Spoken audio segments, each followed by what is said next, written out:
You're watching the Three and You Giant Fans podcast brought to you by Scott, Giant, Mike, and Cardone. We're sponsored by Manscaped.com. Use code AGRYMAN to get a 20% discount and free shipping. And download our audio podcast at Apple Podcasts, Google Podcasts, or wherever you get your podcasts from.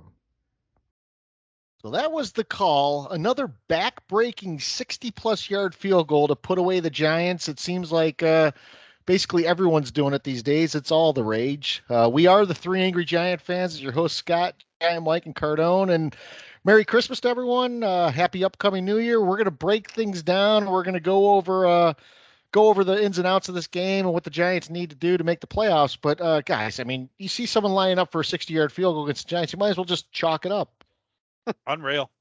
I think there's two huge advantages in the NFL to field goal kickers: kicking it mile high and kicking against the Giants. Those are the two things.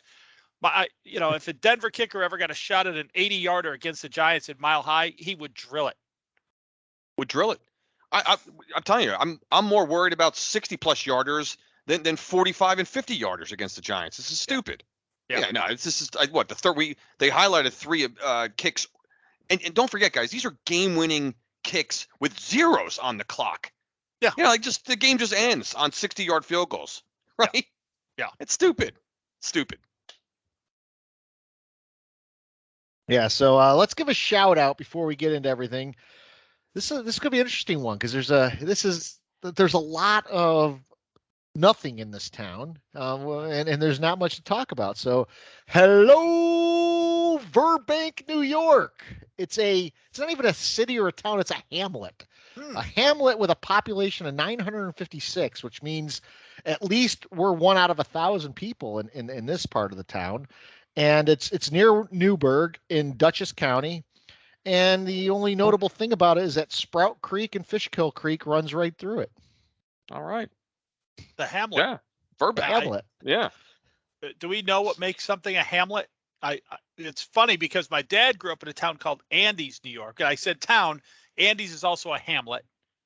But I never, I don't know what that means. I don't either. I don't know what makes it a hamlet. Sounds like a sandwich or something. It does. Yeah. I always wanted to. I'll have the hamlet on rye. Yeah. Yeah.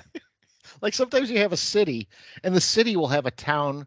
The city will have like a village. So like in Elmira, you have the town of Elmira and you have the village of Elmira too. I have no idea what the designations are or what the difference is. Who knows? I need to brush up on my municipalities. Yes. We need to figure out what hamlets are. Any of our listeners, we'll take questions about anything. So, right. If anyone listening knows what the hell makes it something a hamlet, it sounds like a ham and omelet sandwich. I agree with Cardone. Right. It's some kind of, maybe something that you get for brunch. I thought it was just a little ham. Oh, yeah. Maybe that's what it is. It's a tiny ham. Like it's like one of those. Yeah. Yeah. Baby ham. I know what a sniglet is. I don't know what a hamlet is. So Any word that should be in a dictionary. Yeah. Any word that should be in a dictionary that isn't. Sniglet. Are you? Oh, my God. That is going deep. Oh, yeah. That was Rich Hall. Rich Hall. That was like on the SNL days when Elaine was on there, when Julia Louis-Dreyfus was on, and that gang, isn't that the was it even SNL or was it that HBO show that Wayne Knight was on, Newman? It was not necessarily the news. Yeah, not necessarily the news. That's God. Right. Yep. I surrender. I surrender. Because that's, if you guys remember, that's where Newman got his start. I don't remember that. The news. Yeah, not necessarily the news. Yeah. Go YouTube that shit. Yeah. All right, so you like that's a wrap, everybody. We've said before, this is unscripted. We are way off topic already. For you watching on YouTube, you've probably already turned the channel because it's not exciting enough. Although the Sunday Ticket, actually, I think it's coming to YouTube TV next year. I think they signed a deal. Is that right? That'll be interesting to see. I've heard rumors, $300 subscription fee for the year, but I also have heard a rumor that they may offer a single team package. Oh, that's what I've been wanting, like the subscription menu. Yeah, where you could just watch your Giants and that's it. A la carte. Heck yeah. All right, so let's amp up the energy here. So the Giants are still in a good position to make the playoffs. Basically, win this week, you're in. And really, even 2 losses can get them in, but let's take care of business this week. We're still rooting against Seattle. We're still rooting against Detroit. We're rooting against Washington. But guys, what's your thoughts on the Vikings game? We had that game. We made a great comeback in that game. Let it slip through our hands on the last drive, but a lot of things happen in that game. So I'll let you guys talk, and then I'll do my points. So let's start with Cardone. Yeah, man. It really was one of those, you hear about emotional roller coaster kind of games. That's what that one felt like. I felt like this as the game went on, that this Minnesota Viking team, I had said to, I was up in New Jersey, so I watched the game at my brother's house. Great time, by the way, with my brother, my nephews, my son. It was, it was, a house full of Giant fans just going wild for the game. So we, it was that part was great, but as the game went on, I'm like, wow, I think I said to my brother, I said, maybe this is one of those games where we lose to Minnesota in the regular season, and then we come back and beat their ass in the postseason. Now we'd probably have to end up being a 7 seed, that kind of thing. We'll get into all that kind of stuff. But what I liked, I'll start with, just some of the positives. Daniel Jones continues to just be the man. I mean, the guy, I know he had the one pick, against Peterson there, trying to find Hodgins in the game. We'll get to some of the individual plays, but overall, Scott, I was very impressed with, I thought the offense picked it up quite a bit. Obviously, we had some decent runs. We got the running game. It was a well-balanced offense. Now, a lot of it, we were that was seemed to be the game plan, but this Minnesota defense just flat out sucks, I think. So the Giant, think about it, guys. I mean, we've been struggling to move the ball, score points, do all those kinds of things. So to see the Giants, get some points, late in the game. They scored 17 points in the second half. The 2-point conversion and the touchdown late in the game. So that part of it, I had a good after they got the 2-point conversion. I'm like, man, we're gonna win this. We're gonna go to overtime, and then I feel like we had the momentum. But there were a number of plays. I don't want to kind of list them one by one here that I had highlighted, but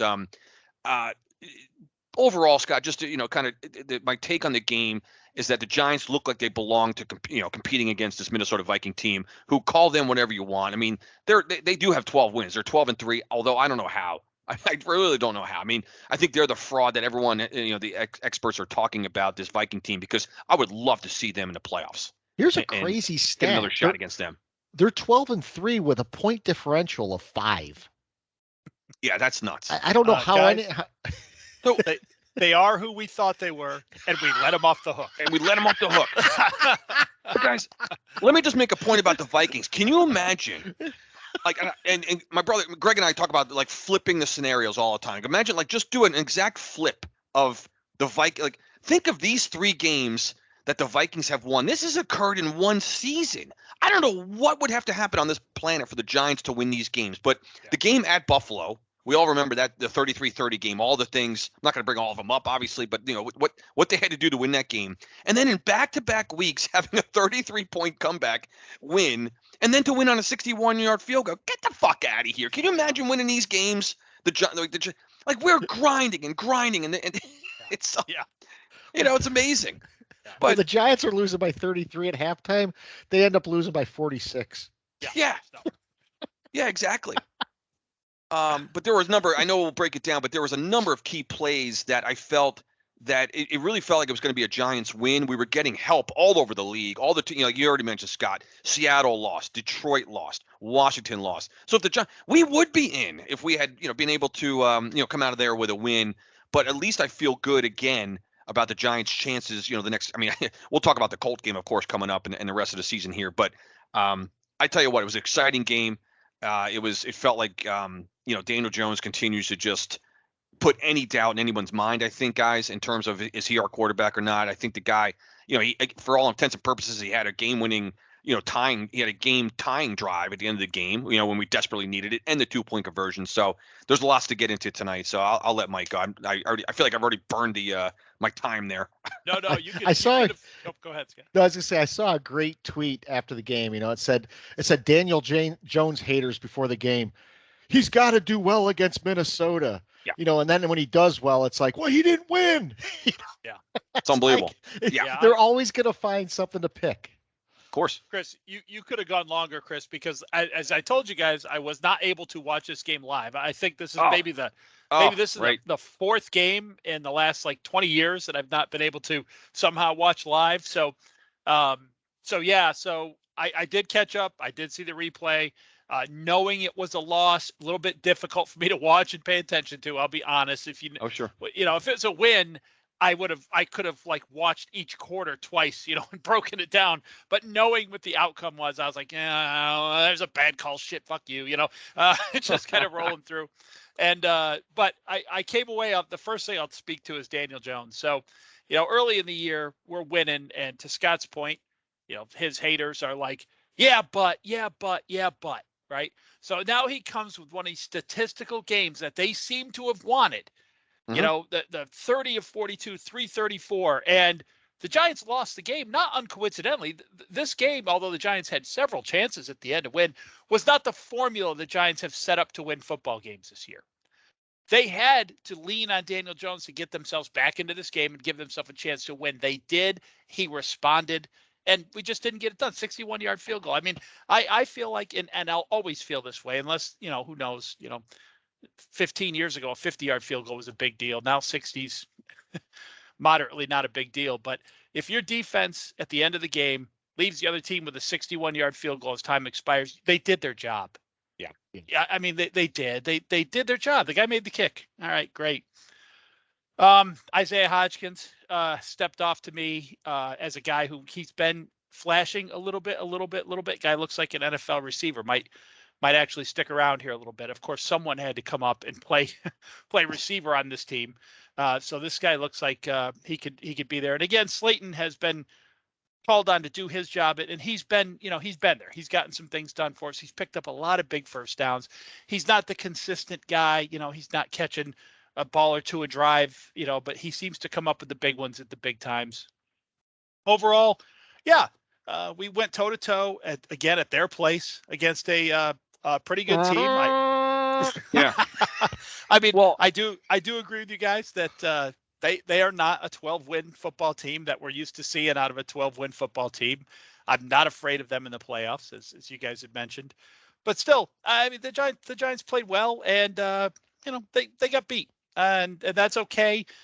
It's a bummer because I don't know how many of us thought we'd have a chance to win this game in the waning seconds. And then you always hate going down and it's tying the game, and you think, okay, we got it, and then now it doesn't even go to overtime. At that point you're thinking worst case scenario overtime. But awful hard to keep a team with Dalvin Cook and Justin Jefferson out of field goal range. When that's all they need. And the Giants forced a 61-yarder, as I said. That was my takeaways for someone who didn't watch it live and who watched it half-hearted afterward. We've said many times, Mike, that, one thing that fans of a team generally do not acknowledge is that the other team sometimes makes plays. Everyone looks at the team in the vacuum. Oh, we lost this game. We killed ourselves. We shot ourselves in the foot.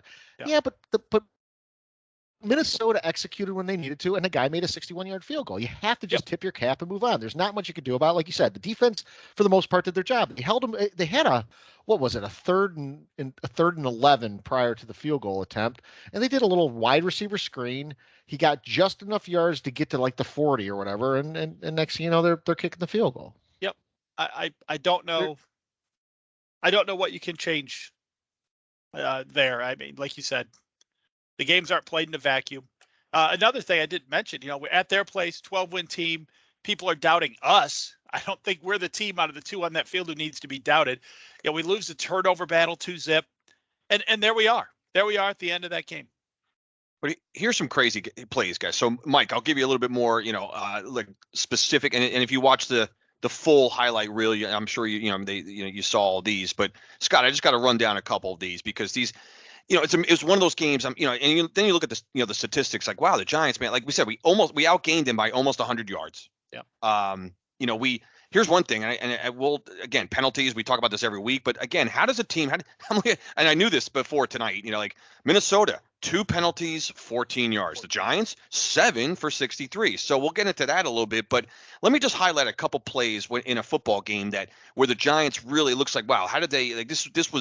They outplayed them. I feel like Giants outplayed them a little bit. The Bellinger down 7-0 in the second quarter.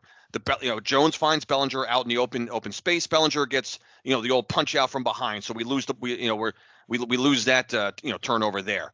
How about this one? Up 13-10, that Flott interception was overturned. We're up 13-10, and we forced Cousins into one of his throws over the middle. The Flott. That's one of those where they called it an interception, and then as you're watching the replay, you're like, I don't know. Again, I don't want to be a homer here, but that one looked like one that it could have stayed as call stands. So we lose that turnover by Minnesota. And then when we're up 13-10, we forced him. T.J. Hawkinson was terrorizing us this game, and we know about Justin Jefferson. You're expecting that. Hawkinson, I was not expecting him to go for over 100 yards, but that crazy touchdown grab. Now Cousins makes a perfect throw. We have that play defended perfectly in the far corner. And that's, guys, you realize, people don't realize at the end of the game, all of a sudden, how you got to the score that it is. That's a 4-point difference right there. Yeah. That's a 17-13 lead by Minnesota now. Instead of them kicking a field goal, and it's 13-13. Now that same score, now we're down 13-17. And Richie James has that drop on 3rd and 5. Huge drop. Huge drop. Richie James drops a 3rd and 5 slant. He would have been at the 27-yard line. Now, 27 yards, we still got to get to that, in the red zone and all that. So maybe, who knows? But at least, thank God Gano. We have Gano, who the guy, again, our unsung, Graham Gano is just off the charts, man. Not a Pro Bowler, by the way. Not a Pro Bowl, no doubt, of course. He knocks through the 55-yarder at that point. But how do you know? We score on that drive. Of course, then we had the block punt, which was brutal. And then we get Jones. We already mentioned Jones with the game-tying touchdown drive, which was phenomenal. The 2-point conversion, which was amazing. And at 24-24, Mike and Scott, we both said this last week, where we had them at 3rd and 9 at the 26-yard line. If we can get just an incomplete pass and we're getting the ball back there, guys, maybe it's Gano kicking the 58, 60-yard field goal going the other way in regulation. No. We send the house, and nobody gets home on that particular down. So what happens? And we say it all the week.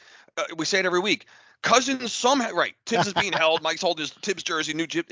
Cousins somehow finds Justin Jefferson. Didn't we highlight this, where we have guys in the opposing quarterback's face, and he still finds that outlet receiver for a first down.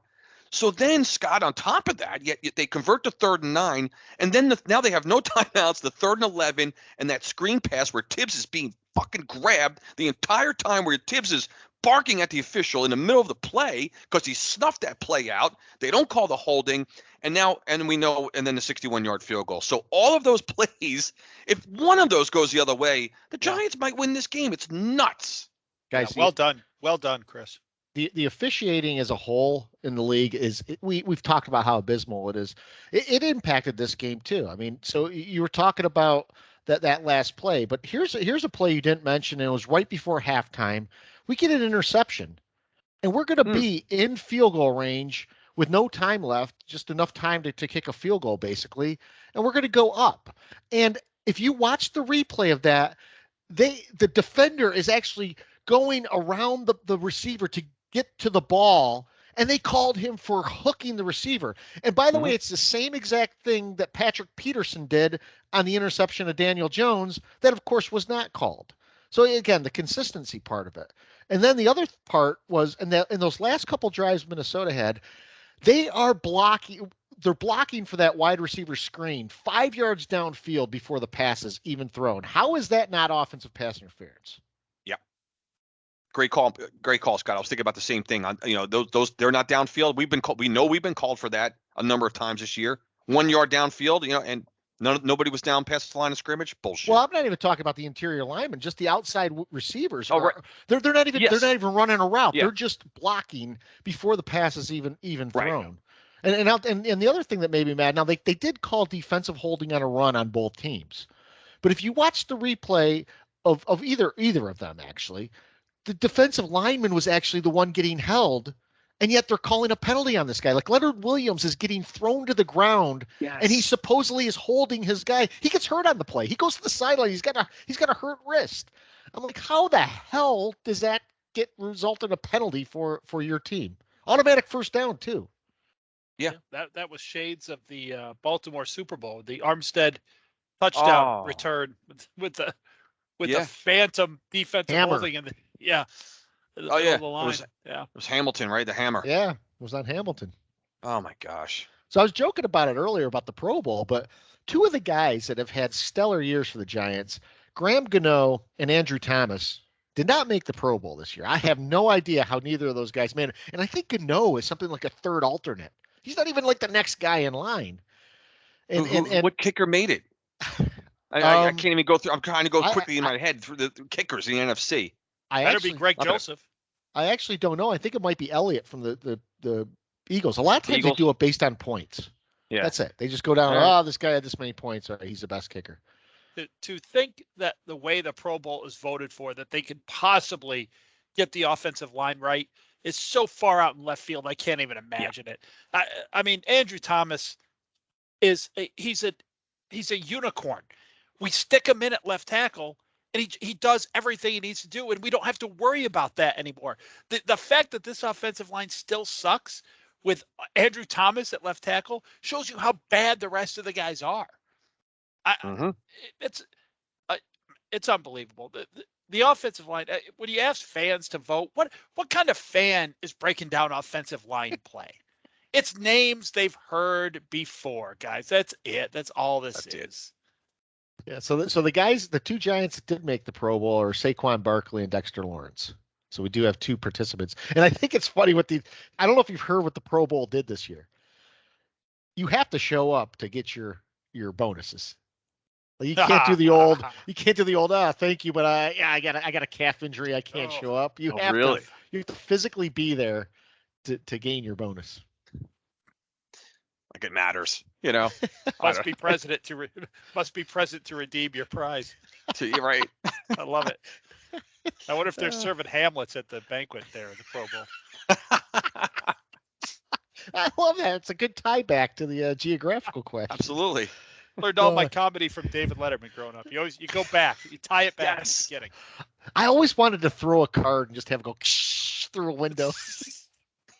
You should do that. You top 10 list. That's right. have Paul Schaefer in the background playing a tune. Rolling Stone. We're going back in the vault today. We've already brought up not necessarily the news. Not necessarily the Sniglets. News. It was a game ender. Oh my God. So Chris, I think you did a great job of that Minnesota recap. You hit all the points I had listed here, basically all the key plays. The only thing I will say about that game in Minnesota, we saw a glimpse of what Daniel Jones can do when he's got a pocket and when he's got a defense that's not breathing down his neck every 5 seconds. Now that Minnesota defense is admittedly terrible, but you're seeing what he can do in those conditions where you're playing with a pocket, you're playing with receivers that can get some separation. I mean, Richie James and Hodgins both had pretty good games. James had 2 critical drops. The 3rd and 5 was one. He had another one later. But these guys were open all day. You're not seeing that against other teams. And it's not because other defenses are excellent. It's a combination because our receivers are terrible and the Vikings defense is pathetic. Yeah. Richie James should probably be a defensive player. Yeah, we dropped a couple more interceptions, by the way. Yeah. But what's amazing, you look at, I'm looking at the box score, and when was the last time this offense had three different receivers, and I'm counting Barkley because he had 8 receptions. We had 3 guys with 8 receptions, and from top to bottom, James 90 yards, Hodgins 89, Slayton 79. So. When was the last time we saw that? So Jones was doing a great job of spreading the ball around, hitting the open man. Scott, we the 3 of us have made the points, many times, but this was nice to see. There were many dropbacks where, like, as we're watching the game on TV, we're like, Jones has time. He's going to find somebody. And more often than not, he did. When the guy has time, he knows where he wants to go with the football, and he looks confident in doing everything he's doing. Yeah. I thought he made every decision, again, correctly where, a couple times he pulled the ball down and scrambled a couple times. We got the ball out to Barkley in some open space. He had the beautiful 27-yard, touchdown run, which that was a 4th down play, by the way, right? Was that the 4th and 2? Yeah, that was the 4th and 2 on the last drive there. So, a lot of great things offensively, I thought. So, I think we can build on that. I know we'll talk about, the upcoming Colt game and, potential playoff clincher. They better, yeah, they better do it. I had to laugh. I implore. Go ahead, Scott. No, go, Mike. You go ahead. I implore Giants fans who don't like Daniel Jones, watch a game, and he doesn't get many of these. He had several against Minnesota, but as these guys just broke down, Minnesota's terrible on defense. But I implore you, watch what happens when Daniel Jones has time. He looks at a couple receivers, he steps into the throw and wings it without somebody at his feet. Watch what happens on that play. Mhm. Now, a lot of people would say, hell, anyone in the NFL could do it under those conditions. But and there's some truth to that. But the idea that Jones sucks is a fallacy. If you watch that sort of play with Daniel Jones, that ball is going to be on the money. That is if that's a 15-yard crosser. That's if that's a rainbow sideline route. That is a post. That is a seam. You watch it. I implore you, if you hate Daniel Jones, do that. Yeah. Just do that. Even the 2-point conversion was probably his third read. It could have even been his fourth read, but he was, he looked a little bit like Josh Allen on that play where he rolls out, he's looking, he's not going to run for it. He's got to hope someone breaks open, and he throws that ball really where only it can get caught by the tight end, so. Yep. Yeah, you guys, the only other thing I would say, and it's in regards to Barkley, I think Barkley looked explosive again. And when Barkley's explosive, hopefully he continues that against the Colts. We're going to talk about the Colts here in a second. But, that kind of play he's now had the last 2 weeks. And I had to laugh because I was scanning one of the Giant forums, and there was actually one idiot out there who suggested that on that 4th down and 2 play that the Vikings might have let Barkley score so that they could have time left to score. I'm thinking it's a 4th down play. Just stop the guy. Let him score on 4th down. Like the moronic takes from that you'll the see. 27. Yeah, from the. What's great about that, Scott, is that again is the non-knowledgeable football fan trying too hard to be knowledgeable and like trying to outcoach himself and try to outcoach his friends, and like, no, dude, like you said, just 4th down, you tackle the man behind the 1st down marker, and then it's your ball with an 8-point lead. You asshole. If he gains 3, then you've got a whole bunch of time left to continue to try to stop them from scoring. Oh my God. Yeah, they're like, okay, Kirk Cousins needs, we gotta let him score before the 2-minute warning. So let him, because it was at 2:01, right? That he scored. That's right. So did they let him get the 2-point conversion too? Well, at that point, yeah, they had to let him get the 2-point conversion. Because you don't want to lose on an onside kick. They were worried about the onside kick recovery.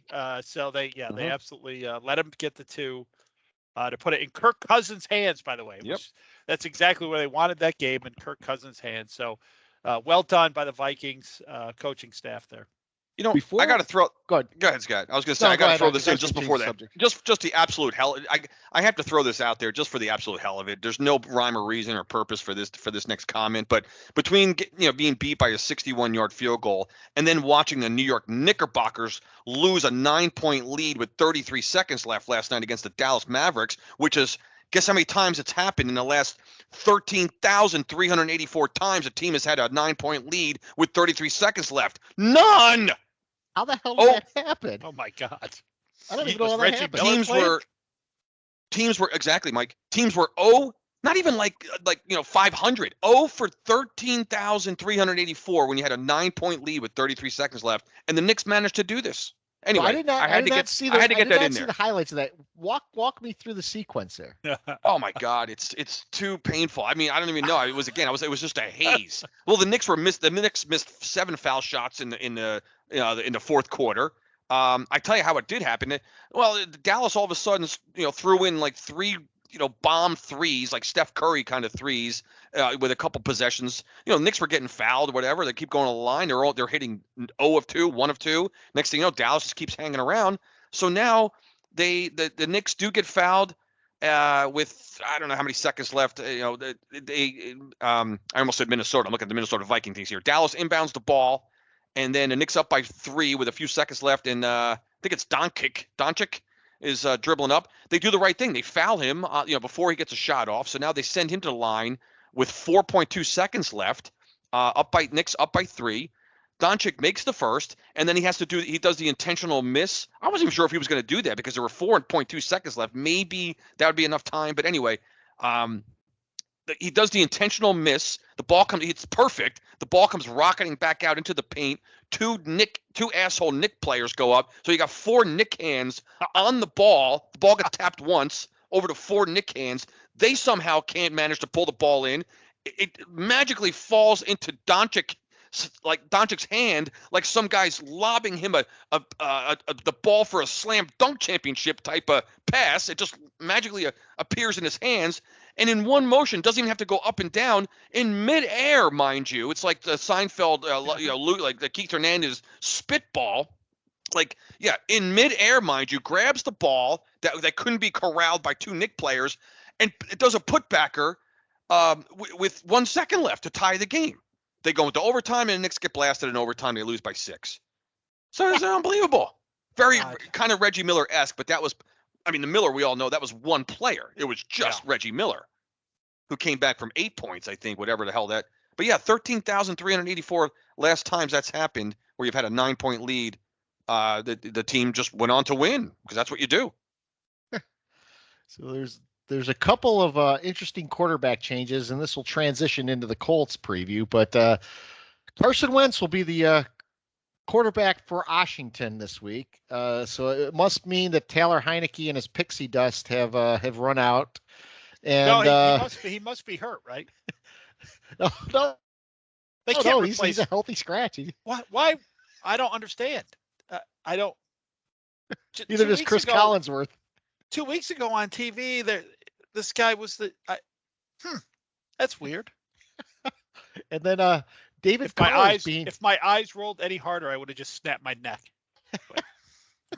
That's right. We do have some listeners rather than some viewers. Yeah, right I know. I'm sorry. I forget about that sometimes. And then David Carr is being benched for Jared Stidham. Who? Stidham. Ah. So we are in end of the season here, aren't we? Yeah.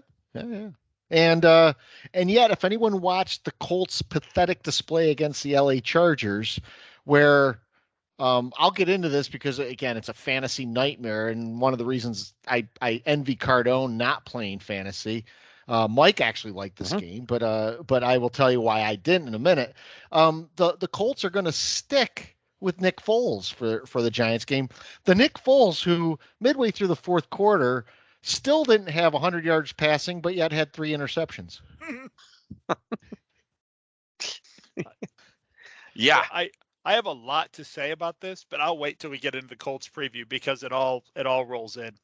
I'll talk about my fantasy thing here. So I go into that Charger Colt game, and like we always talk about the win percentages. My win percentage was 98%. I needed 6 points on a Yahoo scoring league from Justin Herbert. And basically, I guess that means that 98% of the time he's going to do that because I had a 98% chance of winning. At the end of the first quarter, it was down to like 76. At the end of halftime, it was down to like 60. By the end of the third quarter, I now had like a negative chance of winning. Like my chance of winning was like 7% or something like that. And so Justin Herbert against the vaunted Colts defense had a fumble and interception and no touchdowns. The touchdowns went to Austin Eckler on the ground, which Mike actually loved because he had Eckler and had to come from behind win. Not against me, but against someone else. But. So, Cardone, you slept easy that night. I certainly did. I'm having nightmares. I was tossing and turning and kept thinking about freaking Justin Herbert in that game. The Justin Herbert that so many people jump out of their chairs to call elite. Oh, yeah. What kind of a game did he have? Now, of course, the Chargers are going to the playoffs. But I almost had a stroke screaming, "Give the ball to Eckler." So, yeah, there you go, Cardone. That's what you're missing. I said to my wife, if I don't win this GD game, I quit. I'm never playing another fantasy game. Cardone's right. I think I said Cardone's right like 5 times. There you go. Yeah. and I won. Telling you guys, the stress-free, of watching games, just not caring who's scoring, who's not scoring, just rooting for teams or hating against teams, whatever. That's enough for me. That's all I need. It's plenty. No fun watching that game. And we have to give a shout out to our Jets fan, Novak. Oh, God. Not only did he lose his fantasy game, but then he was despondent over the Jets loss. He's furiously texting us. He's lobbying to become a Giants fan. We're more than welcome to have him. Has anyone Absolutely. heard from him? I'm a little bit worried. Yeah. I mean, that was I know. scary. That was yeah. That was. Well, I think Mike White's coming back this week, so he might be in better Right. spirits. I'd like to get a text. Maybe if he's listening, he'll text us tomorrow. I'd just like to get a follow up on that. That was I'm pulling for Novak's Jets this weekend. Yeah. I need, just in course we case the are. Giants somehow can't manage their own business. If we can get, isn't that the giant irony though? The New York Giants irony is that all the help they got last week, with all the team, because it seems like we never get that either, along with defensive, with holding calls. But the Giants couldn't manage to kind of win their game, and dude, we would be in. We'd have the little X next to our team name right now. the last two games would be Grey Goose games. Grey Goose, yes, right. Little just ice clanging against the glass and just sitting back, legs crossed, sort of like just taking it in. Yep. You know what's funny though is we could actually clinch this week with a loss if I think Detroit and Washington lose, or if Detroit and someone else lose, Seattle. It's like we need a combination of two of Detroit, Washington, and Seattle to lose. Where's Green Bay in this picture? Well, I know we have the head. I know we have the head-to-head on them, but it won't matter because of our going tie. there. I was just going there with Green Bay because somehow the dick, like we can't get rid of the dick. No. Right? This Can't get guy, rid of him. all of a sudden, Green Bay rises up. They're winning at Miami now. They were dead and buried, this franchise, and they're still in the mix. Yep. I had to laugh. I had to laugh at that Green Bay Miami game. In the first half, Tua literally floats a ball across the field that Jalen Waddle picks out of the air and runs for a touchdown. He scoots around the side and goes up the sideline for like 76 yards. And the announcers are going just bonkers over the Tua just laying the ball right in there. Now, he floated a pass up in the air. I mean, Daniel Jones could do that if he had anyone that was competent at wide receiver. And then later in the game, you didn't hear anything about Tua's 3 interceptions in the second half. You've sniffed out a little bit of pet peeve I was thinking about tonight, and I'll go another way. Guys, quarterback play in this league right now is not very good overall, and it's being just propped up by the media is all. I mean, we're in a world where, like, literally, I just saw today, and this is I'm blowing this pet peeve because I was going to use it. Someone said redrafting the draft where the Jets picked Zach Wilson, right, at number 2 overall. And so they redid the draft knowing what we know now. With hindsight, let's redo that draft. Jets, number 2 overall, Justin Fields. Oh, my God. So this is the world we live in, Justin Fields. Now, I know people like Justin Herbert. I think Scott's a fan of Justin Herbert. I watched all that game, obviously, with my fantasy implications. Guys, Justin Herbert is average. He does not scan the field, even when he has time. He's a lock-in guy. And I know people say that about Daniel Jones, and I pick on him all the time. But you really notice it when you have a player who happens to be his check down, and you're like, look, scan the field. Eckler's wide. He's over there doing this. So you really kind of notice that kind of thing. He's a lock-in guy. He's a one-read quarterback right now. Yeah. And I like the guy. I like Justin Herbert, and I do think he's in the top half, maybe even the top 10 of quarterbacks in this league. I also think overall quarterback play not great. Herbert's a guy. He could be a pet peeve in himself because the guys that love Herbert will only scream one thing at you, and they'll keep screaming it: arm talent, arm talent. Arm strength, arm talent. If I've heard the term, he throws the receiver open. No, he does not throw the receiver open. I didn't see. I don't know. Maybe he had a bad game. I don't watch a lot of Justin Herbert, but I came away like that guy. Mike, that's funny though, because I watched a lot of that game trying to get maybe a preview of the Colts because the game was gross. I mean, it was just a gross NFL game in prime time. But what the hell, it's football, so you're watching it, and I saw. It's funny. I noticed that too. Eckler looked like he was like waving down a rescue helicopter, and as he was stranded on a deserted island, like Chuck Nolan on from with Wilson hanging out there in the it's like he was waving down a helicopter. He's I spelling out. love I'm how he open. knows all the character names. I know. Chuck Nolan. It's amazing. If someone told me who Chuck Nolan is, I'd say former coach of the Steelers. Ground Chuck. Brown Chuck. He sounds like a football player. Doesn't sound Well, like you a remember- professor or whatever that Well, we went all on that remember trip. Wilson. Yeah, Talk Wilson. Talk about snubs. I mean, Wilson, again, I think I've mentioned this before. He should have been nominated for Best Supporting Actor. He was Wilson. great in that. He was great. He was really Right? good. Yeah. Yeah. Yeah. Got snubbed. He did get snubbed. Way underrated. So as we go off the rails yet again, the Colts preview, they're really, guys, after watching that game on prime time against the Chargers, there is no reason to lose to this team. They look terrible on offense. They're going to trot Nick Foles out again. They don't have Jonathan Taylor. He's out for the rest of the year. And it's just one of those games that you got everything riding on this one. You got to get your work done. You got to do this. Even though you're probably going to get into the playoffs, even if you don't win this game, you got to do it. You got to close it out. And then maybe you can rest some people on that last game against the Eagles. That, by the way, if we do win, the likelihood is that both the Giants and the Eagles will be locked into their spots next week, and we won't have to. Neither team will have to worry about anything. We'll get to see what Tyrod Taylor can do. Probably. Yeah, there's not many ways to break down this game, honestly, Scott. I mean, like you just kind of said, the Colts, they're 1-8 in their last 9 games.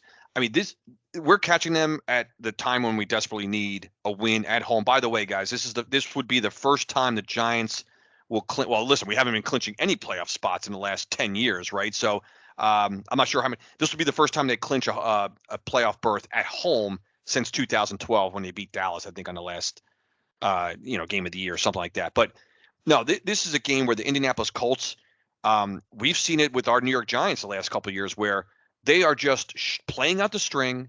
This should be, they show up, get beat, go home, collect your game check, and go have your New Year's celebration, finish the season out. There's no way the Indianapolis Colts should come into MetDeath with any reason to knock off this Giant team and keep them. This is not a division game. This is not an NFC opponent. This is a team that we have no history whatsoever with. Where the Colts are done, but you know what? They're heated rivalry. They would love nothing better than to knock the New York Giants out of the playoffs. We don't have any of that riding on this game. The Colts they should show up, get beat, go home, and season's over, and we're going on to the playoffs. That's what this game should be. I'm not even going to break down the X's and O's and all that shit. I mean, I'll give my score prediction a little bit later when before we go off here, but that's the kind of game I'm expecting. And the Giants are playing for everything. So both sides of the ball, they should be coming out like animals against this Colt team and just bury this team. Yeah, I think you nailed my feelings about it exactly. The Colts have no business winning this. They have no business trying to win it. If the Giants lose this game, I know there's ways to still get in the playoffs, but we just came off a loss where we look like a playoff team. I just can't fathom losing this game, guys. I cannot fathom. Everything Chris just said was true. The Colts are 1-8 in their last 9. That one win was the generic interim coach win that every team gets when they replace their coach. They always get the one interim coach win. If it's not the first one, it's the second one. So this team they looked like they want to quit. Nick Foles is toasted. The only thing that could be better is if they went ahead and stayed with Ryan one more week, and then we're going to Foles for the first time this week, because he's going to get some coaching. And I thought it was hysterical. The announcers in that game are like, "Well, I told Foles to just go out there and let him rip. You got nothing to." That's my Collinsworth impression. You got nothing to lose. You just go out there and let it rip and throw. Let's get the big plays. And every time he tries to do it, there's just Chargers just intercepting the ball and running it back.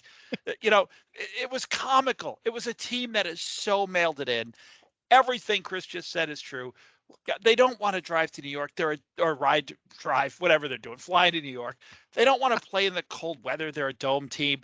They want nothing to do with this game. And the Giants should be foaming at the mouth in this game. And we should have LT in the building. Eli, the crowd should be, if the Giants are ever ever going to blow a team out in this season, this is it. It's teed up. Step up there and knock it down the middle of the fairway, and let's get the hell out of here and get to the playoffs. The San Diego Chargers, I think, or L.A. Chargers, sorry. Clippers. The L.A. Chargers, I think, had 8 sacks to go along with the 3 interceptions that they had. Yeah. If the Giants can't tee off on this on Foles, I don't know what is going to happen in the postseason for them. But here's the other thing that the only precaution I have is that the NDD has gotten some turnovers the last 2 weeks. They've not played particularly well because they've given up a ton of points to the Vikings, and then they also, they didn't really stop the Chargers' running attack. Yep. So if the Giants just avoid the turnover, I think like you said, we walk out of there with a win. And I'll give my prediction first because I'm going with this being the Gray Goose Game, where you're sitting there in the third quarter. And maybe the network, if it's on network TV in your area, they switch off in the end of the third quarter of this game. So I am going with the Giants. It's not going to be. I still don't think we're going to break the 30-point barrier because I think the Giants will call the horses off. But I have us winning 27-10. Comfortably ahead though. So it's one of those where you're relaxed at 14-3 or whatever, or then maybe 21-3, and then you're like, okay. So hysterically, Scott, 27-10 was my score. I don't know how we do that, but I will adapt mine to say, okay, the Giants get the ball, they're running the clock down. The Colts stop them on 4th and 2. They just trot Gano out, make it 30-10. How's that? Just to change the score a little bit there. Interesting. So this is amazing. All of our the 3 angry Giant fans, our brains are now like molded together because I had that kind of score in my. I have the Giants at 27 because I can't predict 30 until we see it. I got to see 30 at some point. Agree. So I will not predict it until it happens or after it happens rather. So I have the Giants at 27, and I kind of have it going the other way where I think at 27, I think the Colts get a garbage touchdown late in the game to make it 27-17. So I had 27-10 in my head too, but the Colts get a garbage touchdown, meaningless kind of thing in the fourth quarter, which I was calling, maybe for the Viking game against the Giants. But I have 27-17, Giants winning. Excellent. Now there's the funny thing, watching that game against the Chargers. The Chargers tried to shoot themselves in the foot a number of times. So they were up 7 or 8. I can't remember what it was at one time. 4th and 2 from the Colt 18 or something like that, 8:20 maybe. Why in hell would you go for it there? Yeah. You kick a field goal to go up 2 scores, no matter what. Now they went for it, they got it, but then they ended up kicking a field goal a few plays later. Anyway, but it's like, why not just kick the field goal and go up 2 scores? I don't get coaches that are just so adverse.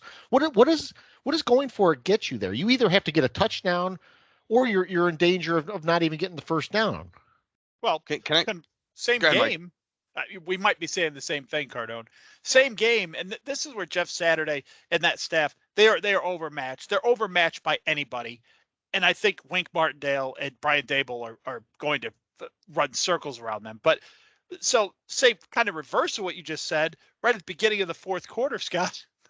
It's 13-3 still, and the Colts have a 4th and 1 on the 30. Mm-hmm. And they go for it and don't get it rather than kicking a field goal to make it a 1-score game. It's maddening. I know Cardone. Oh my God. I always say as soon as they go for it, I'm like, Cardone, here we go. Because it's like you said, it is maddening. It's maddening. These coaches, they refuse to take points. They refuse to go. I don't know. It is no other way to say it. It's maddening. But I want to just highlight something. This is the team that's coming into MetDeath this weekend, guys. I should say MetLife for this weekend's game. But Indianapolis Colts, I just want to give these statistics. I think we just kind of gave a snapshot of this Indianapolis Colt team and who we're facing on Sunday against the Chargers. Colts had 10 first downs. They were 0 for 10 on third down conversions. Combined with fourth down, they were a total of 1 for 14 on third and fourth down conversions. 50 total plays, 173 total yards, 3.5 yards per play. Should I keep going? I mean, that's the team that's coming in to the stadium this weekend. That game was at Indianapolis, and if you saw the stands at the end of the game, you could have been front row and the stands and You the wanted to. sideline.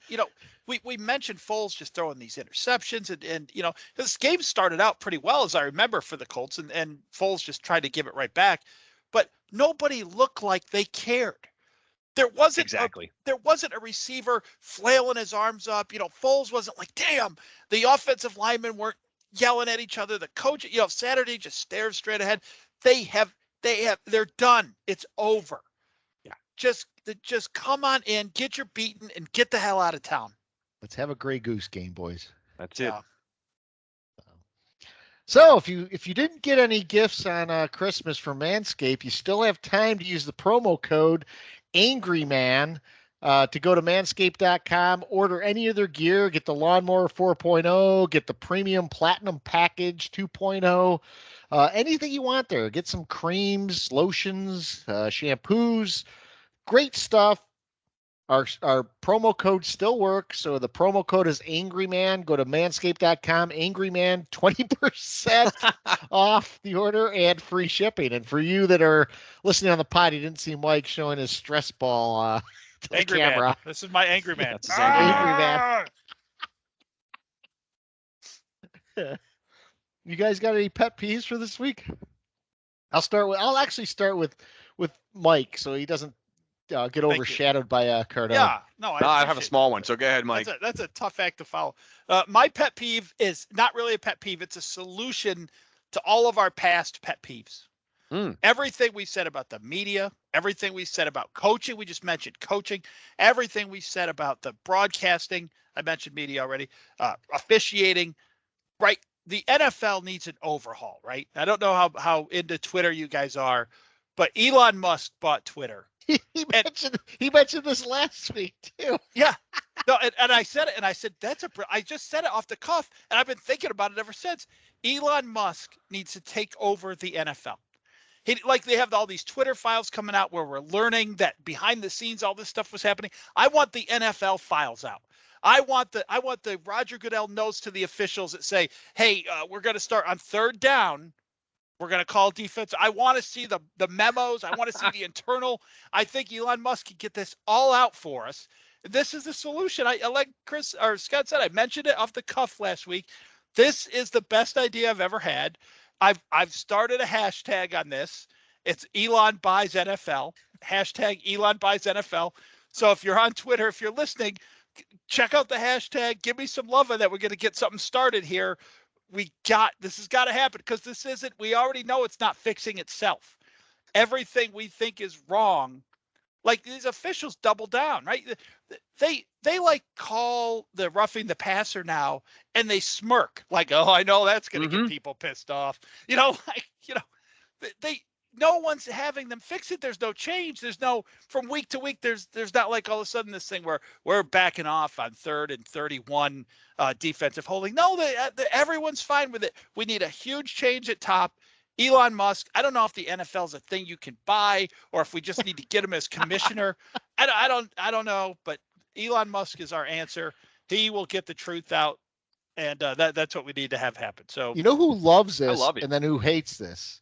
John Gruden loves this idea. He wants to be vindicated. And the guy that hates this is Daniel Snyder. Yeah. The other people that hate this are the officials, because I could see Musk coming in and firing like 80% of them. And like, all of a sudden we're pulling guys out of the stand to referee games on a Sunday, like he did with actual Twitter, like people that were head of security are like, how could you fire me? And he's like, well, you weren't really doing your job anyway. So yes, this is what I mean. Elon comes in, fires 80% of Twitter. You see him come into the NFL, fire 80% of the refs, he owns it. So you'd be like, all right, listen, you're over 55, get out of here. You can't do, you're out. You're out. You can't do this job. You can go up and because he can do other things to fix it, right? Like all replays are initiated by the booth. So all these old guys who know the rules really well but can't keep up, put them up in the booths. Put these guys up in the booths. They know the rules. Elon can do this for us. He can fix it. He's the solve all. I love his plan, Mike. This is awesome. I think I'm on top of it. So you got a grand plan here. This is great. Yeah. Yeah. And if Elon, he's from someplace weird. If he doesn't Yeah. know a lot about the NFL, I will do it for him. Like, I just tell him all I need is the financial backing. I'll do this. I'll go through one at a time to these officials. Dude, you're 68. You're done. I got a job for you. You're up in the booth. You're watching for fumbles. That's your only job. That's it. That's your only job. If you see a ball fumbled, buzz the official. That's your job now. Go up there and do that. Say hi to your grandkids. That's the saddest thing, is that a lot of these referees have grandkids. Oh, when is this going to happen? When is the first official going to be officiating a game with his son or his grandson playing in the game? How has that not happened yet? Well, we had Hockley's refereed at the same time. Yeah, no, but I'm saying that, That's right. Left guard, New York Giants, Ed Hockley. We did actually have that. that on a line judge. David Boston's dad was a line judge when he was right. a player. Was he forbidden from doing any of David's games, I wonder? I don't know. He didn't want to send his son into roid rage, I don't think. So no, that would have been scary. Officiating is always the theme. I love it. Pet peeves. That's kind of where I had just a tiny one. It happened. I think it might have happened in the Charger game. Doesn't matter. But there's still this vagueness of whether or not the offensive line guy moved or if a defender jumped offside. We still cannot figure this one out. So I'm watching the game of the night. It's kind of a meaningless part of the game. You see the defensive end kind of jump off sides, and back in the old days, you were allowed to get back on sides, right? So a guy blatantly comes across the line. I think two guys on the whole, on the right side of the line. I think it was the Chargers or it was the Colts rather, that jumped off sides. So you see the guy coming in. I'm doing now that the guy comes running in from the side. Flag comes out, of course. So then all of a sudden now you get the conference going. I'm like, here we go. Like, what's the discussion? Guy jumped offside. You think they snapped the ball offsides? They blew the play dead. So one of the jackoffs in the huddle obviously said, because they come back out and the officials like, after reviewing after discussion or conference now, that center snapped his head simulating the snap. So now they show the replay, and the center now isn't even. He's just simply going like this. He didn't move the ball. He literally just snapped his head back and forth, and now all of a sudden it's on the offensive guy. Like, what? How did this? Where's this? This the definitive call. Now the center's not allowed to move his head. I can't take it, guys. You know what I had a bigger problem with on that play? And this is allowed now. It never used to be allowed. Like, it used to be if you were down, you couldn't flinch. On that same play, the guard gives a point out to someone right across from him. I'm like, everyone's pointing at each other. How's he able to point? This is before the snap. He points, then the center snaps his head back. I know what you're talking about in that play, Scott. And, that was actually a pretty nifty move by that guard because years ago, I had to look this up because it confused me. But you're actually allowed to move as long as you don't simulate the start of the play.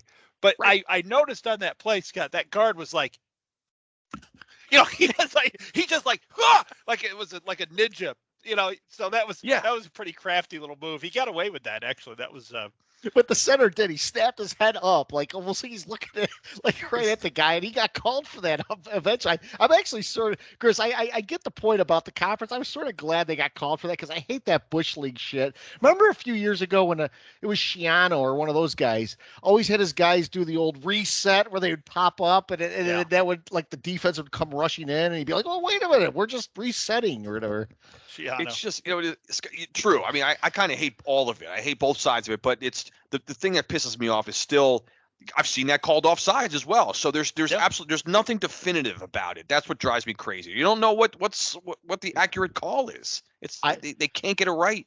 I loved in our football game when I think it was Leonard Williams got called for roughing the passer. It might have been Dexter Lawrence for going low on Cousins. Going low. And Cousins immediately, as soon as he's hit, he's calling for the flag while he's on the ground. So you can't hit a guy low. You can't hit him up high. And you can't hit him in the middle if you hit him too hard. No. So I don't know. There was a sack. There was a sack in that Charger Colt game. I think it was a Charger sacking Foles, which was probably the most likely thing to happen. But LT would have been embarrassed. He bear hugged him and danced him and then slowly laid him down on the ground. That's where we are. Mike, I saw that play. My brother and I were watching the game, and we're like, did you see? The guy was going to try to blow it, but Foles should have been blown up. Like, Foles found himself, like, he didn't know what to do on this play. I know the play you're talking about. It's hilarious. Yeah. He starts to scramble, or he's flushed out of the pocket. A linebacker or someone comes screaming up. You think Foles is going to get just pounded. Yeah. And no one knew what to do in today's NFL. They basically Foles all of a sudden, you know what? Foles looked like he was started to cross the street, thought he had the fucking like walk sign, like, oh shit, there's still traffic coming. Let me scurry back to the curb. Yeah.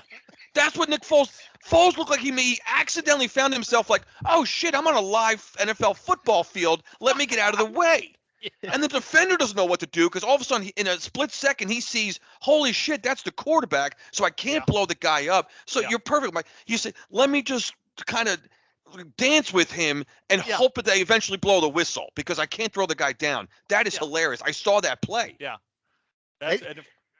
Go ahead. No, I was going to say, maybe you guys can tell me this.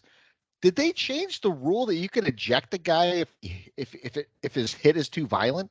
Is that a new rule? They must have, because who was it? Troy? Troy was like, I believe he's going to be ejected. I'm like, I was kind of like, what? They can just eject him? They don't have targeting in the NFL, right?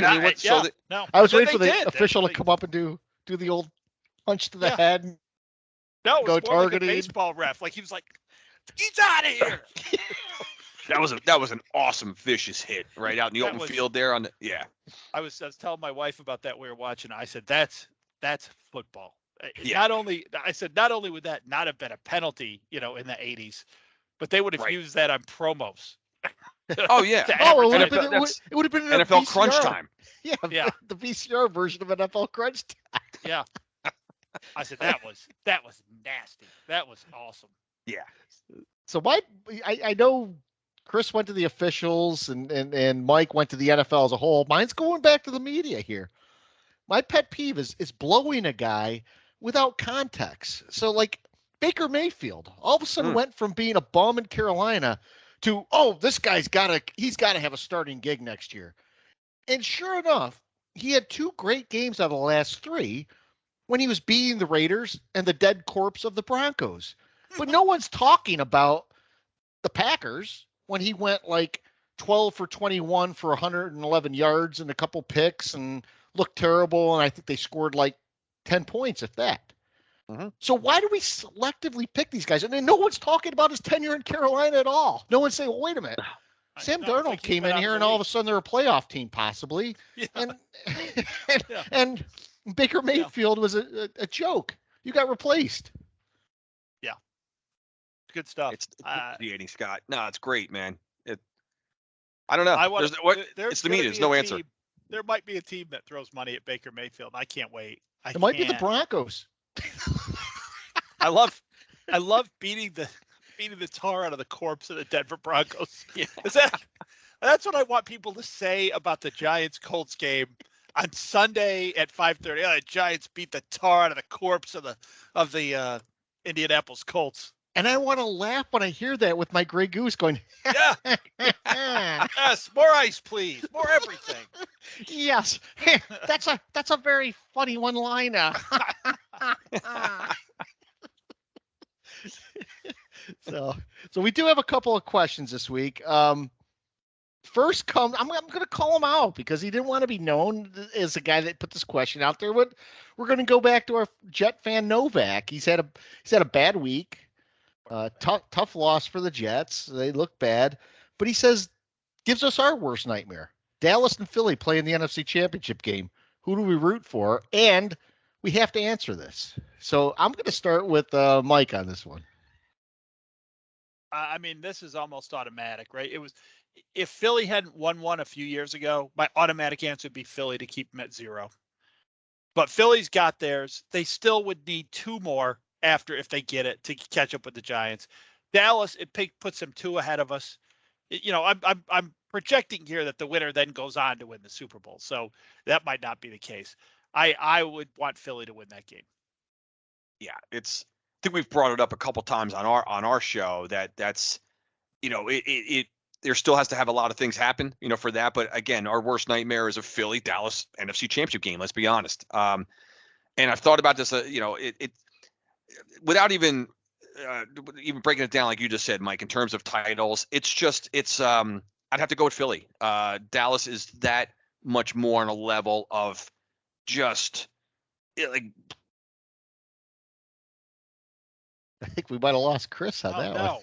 He froze up for those on YouTube. I don't know if you can Making see your- his- He's there, back. there he is. He's back. He's very pixelated, but he's here. What? You guys were pixelated on my screen, so I don't know what just happened here. Did I just hit a button or something like that? We lost you Did for I a knock second. No, you Darren! didn't pixelate it again, Mike. Darren! You were just saying how bad Dallas is to us. Yeah.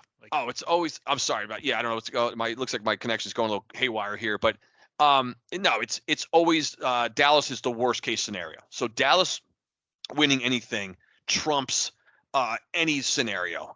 Even the Eagles. Yeah, it's always cannot have Dallas winning anything. That particular game. I'm again not rooting. You're just best case scenario is certainly the Eagles winning that game. Can Guys, you I- imagine the 2 weeks between that game and the Super Bowl if Dallas wins? Oh no, Oh my God. no! I'd have to leave planet Earth. There's nowhere. I- Where else can you go? I wouldn't have a TV on for 2 weeks. No, you can't. Kazakhstan? That would be impossible. You can go What's to that? Kazakhstan. You can go to Oh, yeah. Kazakhstan, maybe. Kazakhstan. Yeah, they probably don't have the NFL there. Mongolia, maybe somewhere out No, there. I'm with you guys. I got to go with the Eagles, and just because it's fun to watch the Dallas playoff futility train keep rolling. Not anything since the mid '90s.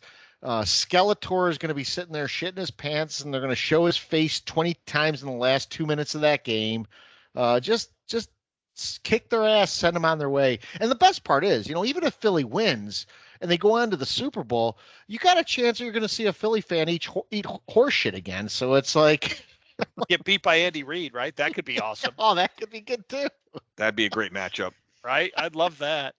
Yeah, sometimes you just forget, like winning the 2007 Super Bowl against the undefeated Patriots. That was like an amazing experience that I don't think a lot of fans could. They might say we had something similar. You'd have no idea. They didn't. It's not close. But I'll tell you what's a close second. Making Terrell Owens cry Yeah. on national television. Yes. I mean, that was so good. That was a Grey Goose moment. Yes. That's my quarterback. Oh my God. Yeah. It was like, I think I looked up in the sky and said, thank you for this moment, God. Like, Thank you. That Yeah. Terrell Owens with sunglasses on is like heave crying like a 5-year. That was Mom. awesome. Tio has sunk so low. He was on a episode of The Wheel, which is like an NBC game show that's trying its best to be relevant. He was on the same panel as Carol Baskin. The Tiger King. The Tiger King, the lady that owned The lady who killed her husband in the Tiger King. And fed him to tigers. Somehow she becomes famous for this. Now they can't prove it. She's thumbing her nose at everyone knows she killed her husband and fed him to tigers. Everybody knows that. Except for Cardone, apparently. Cardone's see like, that. who the fuck are you talking about here? I vaguely know what you're talking about. So we did get another question here, and this not taking Daniel Jones into the equation. It's start, bench, cut. This one's from Brian Peacock, our Cowboy fans. Start, bench, or cut. Eli Manning, Phil Simms, Kerry Collins. To me, this is an easy one, so Now, I'll this take is- this one first. This is Yeah. like fuck, marry, kill. Is that what Yeah. it is? I Okay. think it's like fuck, All Mary, right. kill. Start, So bench, and cut. Okay. So All right. I'm starting Eli Manning, I'm benching Phil Simms, and I'm cutting Kerry Collins. That's what I had. I'm definitely starting Eli, and I'm not cutting Phil. So the rest of it just falls into place. Dennis, Hard to he had- bench Phil, but yeah, that's Yeah. Hard not Yeah. to start Eli too. Well, Ray Then- Hanley had no trouble benching Phil, right? So yeah, right. why shouldn't I? Let's see how Ray Hanley answers that question. Right. Right. Throw Hostetler in there instead of Sims, Exactly. or instead of Collins. What a chop. that really was. I mean, you talk about dark times now. That started some dark times until Fossil came along. But And the fact that the mediocrity of the Fossil era was somehow a good thing after what we came out of. You're right. That's true. That's a good question, though. But you were spot on. I thought about it for a second. I was like, oh, wait a minute. Like, Collins kind of fell off the cliff, but then I was like, wait a minute. I gotta bench, Sims. I'm like, well, I can't bench Manning. So like, where do yeah. Maybe you do the bench Manning and then bring him in to start the fourth quarter. Right. Maybe. But yeah. He didn't want that though. If he gets benched, he wants to stay on the bench. That's true, right? Remember that? Yeah. Yeah. I like it. That was surprising at the end of Eli's career when he's like, I don't want to be anyone's coach. Like, I don't want to be anyone's mentor. I'm a quarterback. Mm-hmm. And when I'm done, I'm done. Like, I'm not going to stick around here and pat somebody on the ass for 3 years. That's not going to happen. I could see him putting like cool. icy hot in someone's jock that's taking his job. The other question he had was about Daniel Jones, and do you think Daniel Jones will be better off somewhere else than in New York? And he specifically mentioned a couple of teams. I think Daniel Jones will be better off in New York. I do think that he has opportunities if he wanted to go back to his hometown in Charlotte to the Carolina Panthers. I think there's opportunities there. I think he could have opportunities elsewhere. I think he's going to get an offer from another team in the offseason when he's a free agent. And I'm hoping that the Giants either use a transition tag on him or sign him to a reasonable contract based on what I've seen this year. So I don't think Daniel Jones would be better off with another team because I think if he was with the Carolina Panthers, they've had similar issues to the way the Giants have. I think their quarterbacks have been chewed up and spit out, not necessarily because the quarterbacks are terrible, but because the situation behind them has been bad. And I think a lot of times on bad teams that happens. Well, I look at it this way: if we're one win away from a play out to string a Colt team at home this weekend. So if Jones accomplishes that, Jones and the Giants accomplish that, which I think they will, then I think he's better off sticking with playing in New York and being with the Giants. He just got this team to the playoffs. So playoff teams typically are not looking for quarterbacks. They usually have their guy if they're making the playoffs, and they're usually a decent team. So if I'm Daniel Jones, I'm thinking, well, you know what? This is where I've played my career so far in New York. We have a head coach. We have a system right now. I've got a stud running back. I think I think they'll need to continue to build around Jones. So if I'm him and I'm his agent and all the people in his inner circle, I would stay in New York and stay with the Giants. I think this is the best case scenario for him to be successful. If the Giants, and who knows what, let's assume they win and get in, and he performs well in the playoffs, which I think he will. I have every confidence that he will. I know we're going to be playing a tough road game in the playoffs. We know that, but my answer would be stay in New York, and this is your best chance to keep building your career. I'll answer just a little bit differently. I think up until this year with Dable and everyone got here, that Jones probably would have been better off with another franchise. I'm glad that we stuck with him. I'm glad that he's here right now and he's our guy and he's going to stay here, and that's going to be awesome. But I look around the league right now. I mentioned earlier that level of quarterback play, right? Guys, can you imagine Daniel Jones on the New England Patriots, Pittsburgh Steelers, Tennessee Titans? I'm reading names off here. Seattle Seahawks, Carolina, Scott mentioned, New Orleans. Yeah. What would these teams do with Daniel Jones? He'd have been in the playoffs already. Like I said, I'm glad he's here. I think in the long run, the way this all started could end up being a huge boon for us because we might not have to pay him as much as we would have had the team been put together and he played out his rookie contract and was very successful, numbers wise and everything up until this point. I think I think the next starting quarterback, I used this line for Eli Manning early on in his career too. I'm going to bring it back in. The next starting quarterback for the New York Giants is probably not even playing high school football right now. Yeah. I was right about Eli. We'll see. I'll throw it back out there for Daniel Jones. I think this season, what he's overcome, the way he's played with just no one can argue outside of Barkley, just the shittiest supporting cast you could possibly imagine. We fixed that supporting cast. We have Brian Dable. We have Kafka. calling plays. This guy's going to take off from here. This 2 years from now, the idea that 2 years ago we were talking about whether or not he's an adequate quarterback is going to seem like a silly ass conversation. That's my thought. There's a lot of talk among some Giant fans about how, Dable and Kafka aren't running the system they want to run. My attitude on that is a head coach and an offensive coordinator should be running the system that gives you the best chance of winning based on the roster that you have, not the system you want to run. You don't fit square pegs into round holes. You work around that. And if you look at Dable's previous tenure with the Bills, sure, when Josh Allen came along, they started throwing the ball when they got Stephon Diggs. But prior to that, they were still a very run-heavy team that relied on the quarterback of making few mistakes and moving the ball. So we're not doing anything revolutionary here from these guys. It's just that people want a flashy quarterback. They want a game like we had against Minnesota, and more times than not, you throw for 300 yards, you're going to lose. Eli Manning had an under 500 record throwing over 300 yards. Most quarterbacks do. Most quarterbacks do. It's getting different. It's getting different later. The guys like Mahomes who throw for 300 every week. So that part of it's changing. But if you guys remember in the 80s, the record of quarterbacks who threw for 300 yards, and I remember the media just scratching their head about this. I don't know. I'm like, you throw when you're losing. You run to win. It's not difficult. I mean, it's not difficult.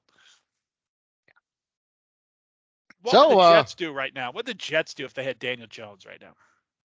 The Jets would be a playoff team. Jets would be a playoff team. They would. I see Zach Wilson, and he throws. There are quarterbacks out there every week that throws head-scratching throws. Tua made a few of them this past week. Herbert made a few of them.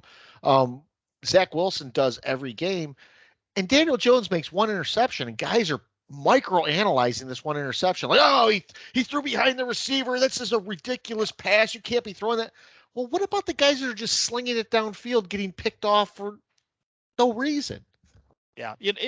What's I mean, I hate to go back to this like a broken record, but a lot of the hate Daniel Jones gets, and you've identified this in the past, Scott, is because of when he was drafted. He should be better because of when he was drafted. So hopefully we re-up his contract at a reasonable rate. Now it no longer matters when he was drafted. So hopefully that shit can go away. But I'll tell you this. The Chicago Bears traded up and gave a first-round pick for Justin Fields. But the media loves that guy. And all he does, I mean, I call him the anti-Al Davis. Just lose, baby. That's all he does. Baby. That's all he does. Just lose. But he can run. He makes pretty highlight plays. He's an elite running back. He's a running back under center. Exactly. You guys got anything else this week? I got one last thing. I got to ask Chris a question. So Mike answered this before we went on the air.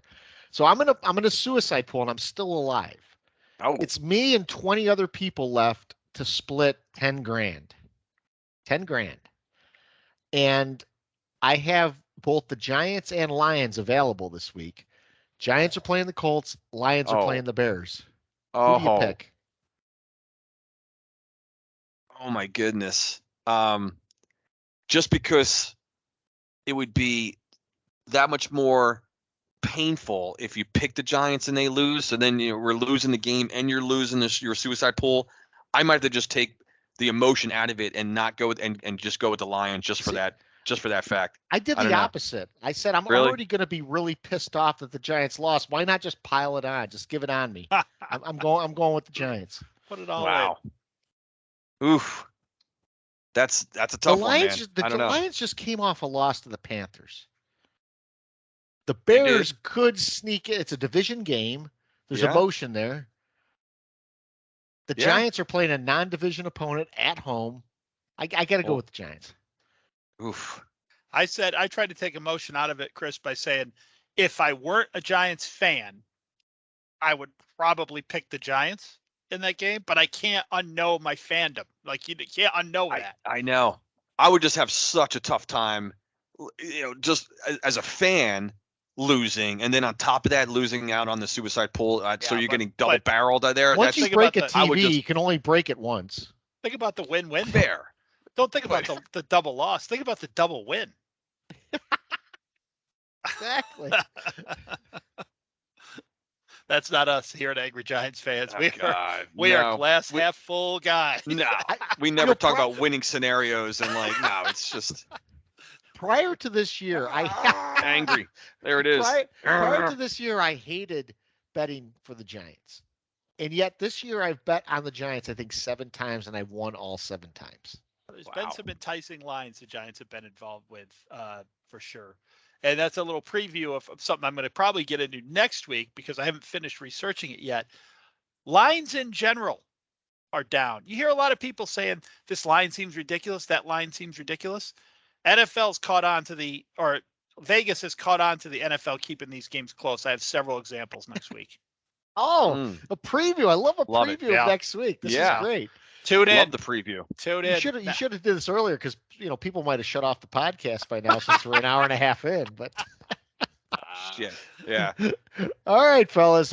Next week we're going to be here celebrating the Indianapolis win. Hopefully, talking about the playoffs. Not sweating the Eagle game, but you never know. So that's why they play the games. We are the 3 Angry Giant fans. Your host Scott, Giant Mike and Cardone. Hope everyone had a Merry Christmas. Hope you have a Happy New Year. We'll see you next week. All right, let's go blue. Go blue. Go blue.